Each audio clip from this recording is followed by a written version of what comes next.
We try to run from the past, but we know better. We can't outrun that which made us. The past is something we cannot change. All we can do is change how we live with it. And we shall devote our lives not to something as feeble as pondering about our past. We are Astartes. We are the Emperor's wrath. Regardless from whom we may hail, we are his warriors, and we shall act as such. Let none doubt our loyalty. Let none doubt our purity. Master of Sanctity and Lead Interrogator, Chaplain Manducto. The Templarii Scientae. Chapter of the Adeptus Astartes. Overview. Homeworld. Morordia, former, now dead world. Erytral system. Erytral, homeworld. Eternal Goliath, mobile forge station. Strength. Barely about the 1000 mark with new Primaris units. Battle cries, we deliver absolution, and face the past. Battle mantra, use the past to claim the future. Gene seed. Chimeric, dark angels, and second undisclosed progenitor. Founding. Existence since M32, unnamed founding. Fortress monasteries. Pyramid of Azara, current. Morordia, destroyed.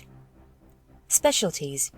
Huge numbers of librarians, siege and defensive warfare, mechanized warfare, plasma. Chapter scheme.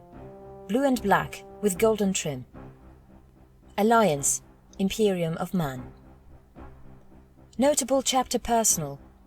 Chapter Master Valery Parshin, Chief Librarian Igneratus, Master of Sanctity Manducto, First Chaplain Ambriel, Second Chaplain Lanius, Master of the Forge Greyhand. History of the chapter. History of the Templarii. The chapter's history and existence are as cryptic as from their official progenitor, the Dark Angels. Their exact founding is unknown, with a few records dating to early M32, making them probable unnamed second to third founding chapters, even if not mentioned in Apocrypha of Davio. During their earlier days, the chapter owned the homeworld of Morordia, a bleak, rocky planet with few valleys. It operated in the middle of the Ultima Segmentum, and it is noted it had little deviation from many standard chapters. Claimed and proven to be Dark Angel's successors, they too became part of the Unforgiven, and so the chapter's highest authorities learned of the Dark Angel's grim past. They would carry out their duty with extreme loyalty, and were able to catch an unknown amount of fallen and made them repent for their betrayal. But as time went on, and the stagnation of the Imperium made itself present, a change within the Templarii would occur. For the past years they served the Imperium with their life, and their gene seed were said to be very stabile, but an apothecary uncovered a sinister truth in late M33. Found hidden within the chapter's primogenitus gene seed helix was a second strain of unknown progenitor. But once its sinister origins were found, the chapter underwent a betrayal of immense magnitude. The first three companies, including the chapter master, proclaimed the Imperium to be made out of lies and seceded themselves. Battle brothers of various companies would join them too, with only the last companies and majority of the librarians remaining loyal. The battle that ensued was cataclysmic and would destroy Morordia, splitting the planet into 4 giant chunks. Many would say, like father, like son. The fortress monastery was however still left intact due to being part of one of the big chunks, but the traitors had plundered a lot of the ancient relics in it, leaving behind seemingly worthless books and data and broken war gear and destroyed ancient vehicles. The chapter took what they had left out of the ashes and ruins and ventured, scarred by reality, now in search for a new home. Where still was the manifestation of a strange curse, cursing individual battle brothers with psychic images. Once thought to be reflections of the betrayal on Morordia, the visions went far deeper, a massacre of long unseen scale, but the true meaning of those would not be understood until millennia later. The librarians learned only they were immune to this curse, and so their task became to stay vigilant over their battle brothers and finding ways to predict the curse and to save them. An estimated 100 years passed as the chapter ventured to the south, seeking for a new place to call their own. They wished to join Ultima South due to the lack of imperial forces and its remoteness in an attempt to rebuild the chapter, but also because, in the words of the librarians, it invited them.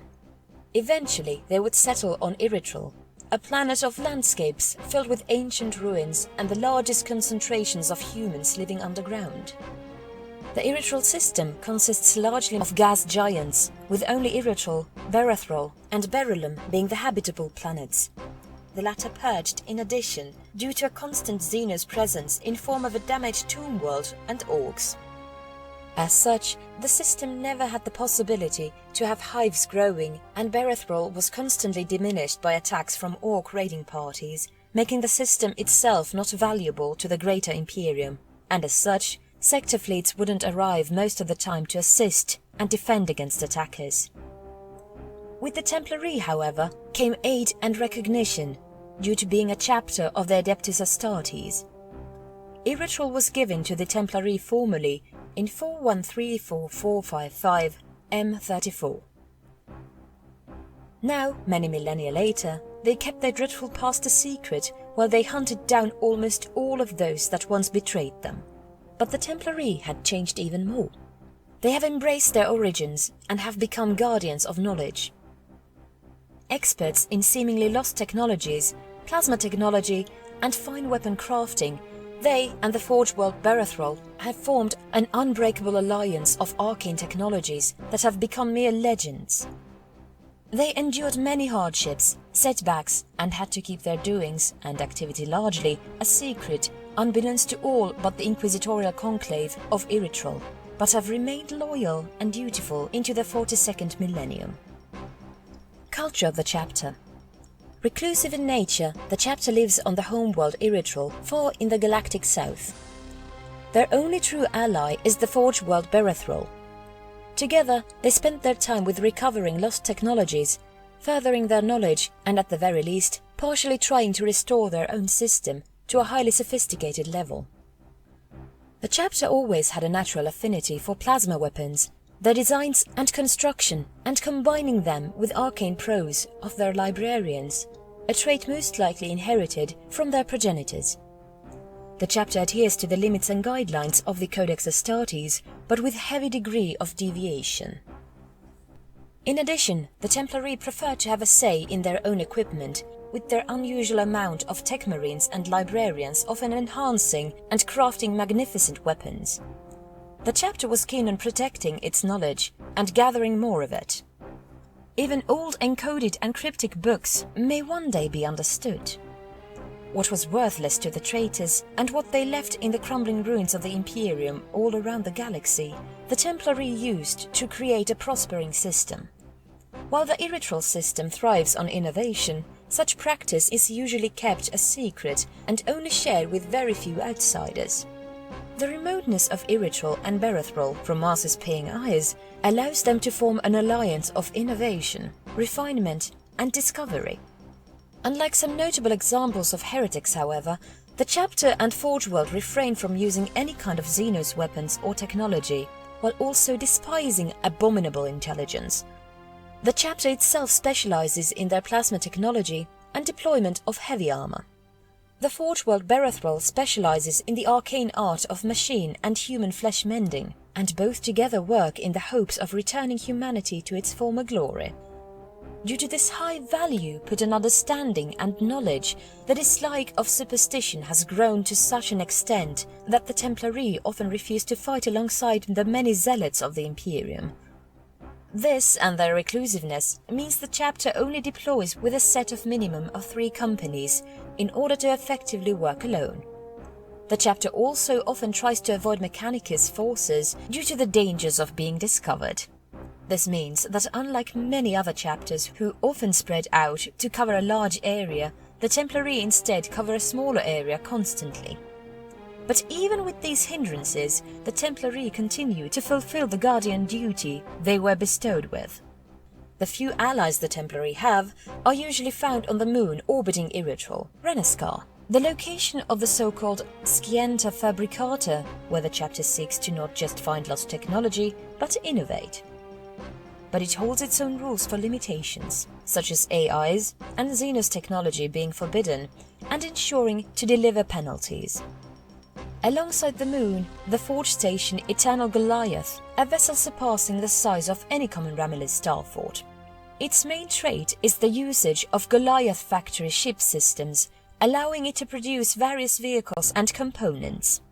Combined with the Templari's arcane knowledge, it is a strategical key component of their tactics. Planet Eritreal and its history. Aurochs is the main capital of Eritreal and the only city to find itself on the surface, unlike all others. The chapter monastery, called the Pyramid of Azara, or sometimes the Citadel, is a black marble pyramid decorated with several jade and silver spires. Unusual in its design, it acts as the military headquarters of the capital guard, Orium Knights, and the Templarii. The pyramid on its inside can be seen as a maze to those untrained, and unwished intruders often lose themselves in the countless corridors. Deep inside the pyramid is the location of the reliquary and librarius. Often seen as the inner core, the only way to access it are 4 bridges protected by automata of ancient design and contingents of arcane sentinels, a small sub-force of the Orium Knights. Inside the core is the Templari's amassed library of knowledge, a collection of various ancient human tomes and technological hardprints. Excubite Silentes, the honor guard of the chapter, stay vigilant over these ancient bits of information, for they are mankind's future. Some are of ancient design, some were made by the Templari and Berethral, but all are very valuable, said to be unmeasurable in material value. The only entry to the pyramid is a giant silver gate, displaying the chapter's greatest moments and achievements. Golden statues decorate the bridge that leads to the pyramid, showing the greatest heroes of the chapter, but also exceptional chapter serfs and soldiers. Oryx itself is a city located in a valley of greens, growing plant life. Thriving and prospering, only scholars accepted by the Templari's own standards are allowed to live in it. All houses that exist in the city, however, pale in comparison to the giant fortress monastery and the many temples surrounding it. Energy requirements come from the underground caverns, where giant plasma reactor fields are found, constantly patrolled by a force of the Templari themselves. Emergency power generators exist in the main pyramid itself too. The city also finds itself to be protected from a mountain range and the giant ocean in its south, making the city hard to reach. The defenses of the planet are formidable. Giant defense lasers and hecutoplasma macro cannons are to be found in the mountain ranges, creating a circle around Aurochs. Anti-aircraft guns are found on many spires of the pyramid in key positions or in the mountain ranges and in the city, linked to the cogitators in the various temples and the pyramid that allow them to shoot smaller aircrafts that attempt to clear the way. Outposts in the mountain ranges, manned by the capital guard, are constantly on watch against the dangerous wildlife and possible invaders trying to make way through the mountains. The ocean is secured by a few bunkers that are on the lookout for hostiles coming out of the water. The city is patrolled by the regiments of the capital guard and Orium Knights, and the pyramid, as would fit for its sheer size, has several outlooks manned by soldiers and Astartes. Eritreal was populated ever since the Dark Age of technology, and thanks to their STC were able to, at first, grow. But the long night would leave them untouched. The STC corroded, and the wildlife became even more aggressive against the human settlers. Ancient big cities of undeniable technological superiority to the current Imperium once covered the many landscapes of Eritreal. Now, Eritreal has many ruins on its surface, all far away from the current position of Aurochs. The dangerous wildlife of the planet has led to the human population of Eritreal living underground in giant caverns. But the caverns are only a bit less dangerous than it is on the top. Most cities underground are ancient too, and had to raise their own soldiers. Back then, railway systems spanned the caverns, allowing for goods to be shared, but they slowly corroded and broke to the will of nature. Many cities died and became mere ruins in the underground. Those that remained saw themselves corroding too, and many technologies were lost. Eritreal became just another feudal world, and a dangerous one at that. Only the arrival of the Templarii provided much-needed aid. But even now, in the 42nd millennium, the aggressive yet magnificent wildlife still exists and has become a part of Eritreal's and the Templari's culture. Expeditions are often mounted in the hopes of discovering lost technologies in the gargantuan ruins, both on the surface and underground. Speculations and legends among the normal populace and scholars tells about the biggest city of its time that was lost to time and that it may hold a valuable secret. But this is stuff of legends. Companies of the chapter. The chapter is divided into 10 companies, but each heavily deviates from the proposed guidelines of the Codex Astartes.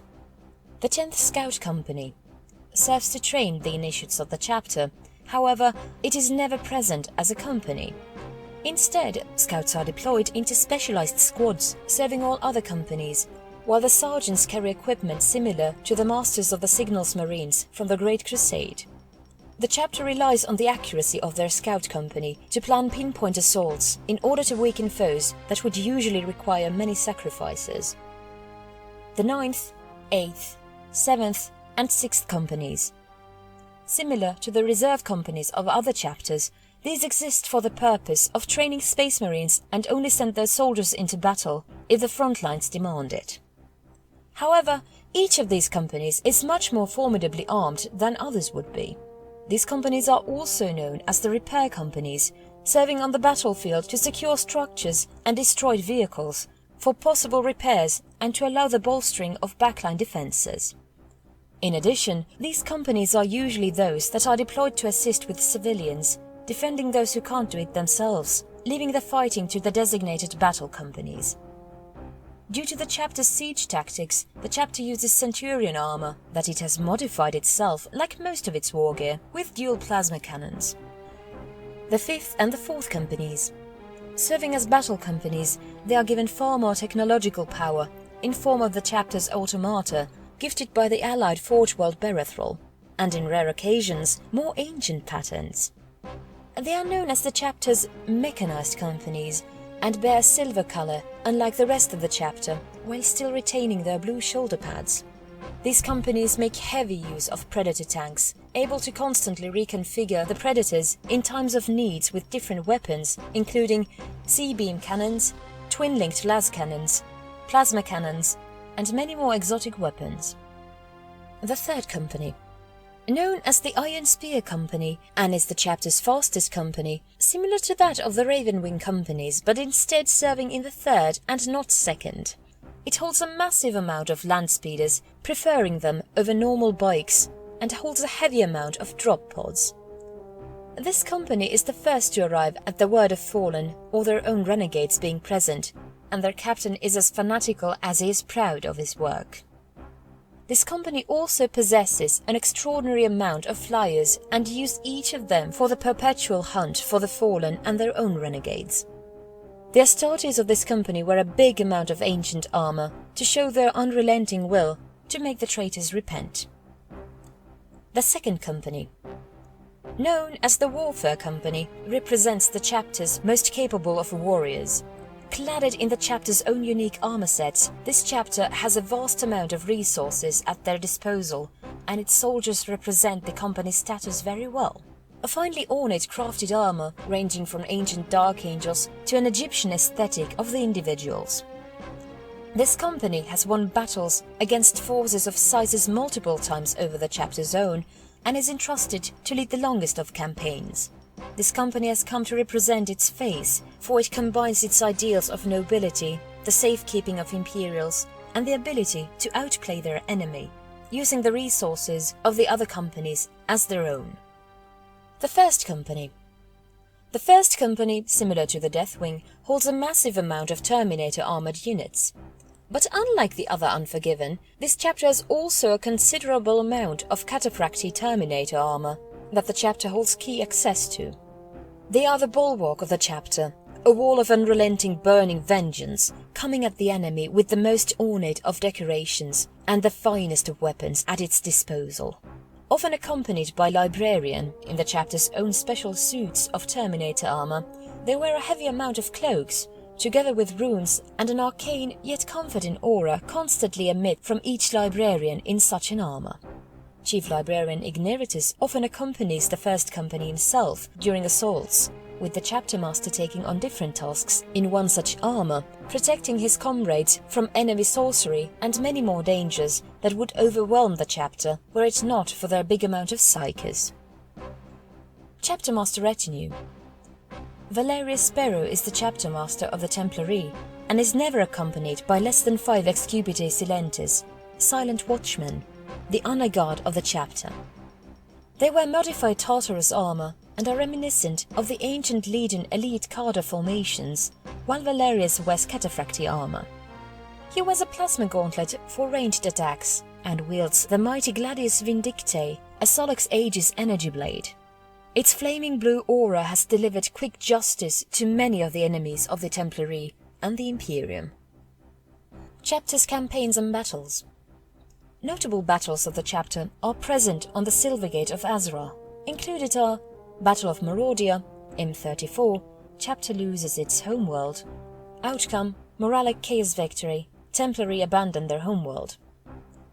Campaign of Berylum, M34. Chapter cleanses orcs with their loyal Forge World, then fights reawakened Necrons together with Astral Warriors. Outcome, Imperial Victory. Assault on Persis Sulpt, M41. Chapter combats orcs, then combats Chaos Forces. Outcome, Imperial Victory. Defense of the United Enclaves, M41. Chapter responds to a call for help by the Astral Warriors, attacked by a Necron dynasty.